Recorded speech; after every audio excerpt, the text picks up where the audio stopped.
নবীজি একবার যখন আল্লাহর সামনে বলবেন কিয়ামতের মাঠে, আল্লাহ আমার উম্মত, আল্লাহ আমার উম্মত, আল্লাহ পাক এক দোয়াতেই নবী সাল্লাল্লাহু আলাইহি ওয়াসাল্লামকে বলবেন, তোমার উম্মতের মধ্যে যার অন্তরে সরিষা পরিমাণ ঈমান আছে ওকে বের করে নিয়ে আসো।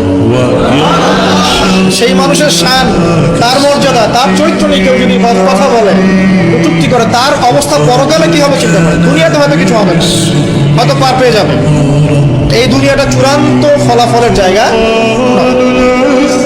মনে রাখবেন একটা হাদিস, সারা জীবন মনে রাখবেন, বান্দা আল্লাহর সম্পর্কে যেমন ধারণা করে আল্লাহ বান্দার সাথে তেমন।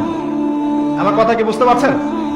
বান্দা আল্লাহর সম্পর্কে ঠিক যেমন ধারণা করবে আল্লাহ বান্দার প্রতি হুবহু তেমন থাকে। তোমার মওত আসার আগেই তোমার জীবনকে মূল্যায়ন করো, অসচ্ছলতা আসার আগেই সচ্ছলতাকে মূল্যায়ন করো, অসুস্থতা আসার আগেই সুস্থতাকে মূল্যায়ন করো, এবং এই যে কথাটা বললাম যে তোমার বার্ধক্য আসার আগেই যৌবনকালটাকে মূল্যায়ন করো। বিনা প্রয়োজনে যদি কেউ কুকুর পালে, কথাটা মনে হলো, দেখেন এটা উপকরণ। বিনা প্রয়োজনে যদি কেউ কুকুর পালে, প্রতিদিন তার আমলনামা থেকে 1 কেরাত নেকি কেটে দেওয়া হবে। 1 কেরাত, 1 কেরাত মানে হচ্ছে উহুদ পাহাড়ের সমান। আমি দেখেছি উহুদ পাহাড়, আপনারা যারা হজ করেছেন দেখেছেন, উহুদ পাহাড় এত বড় নেকি তার আমলনামা থেকে কেটে দেওয়া হবে।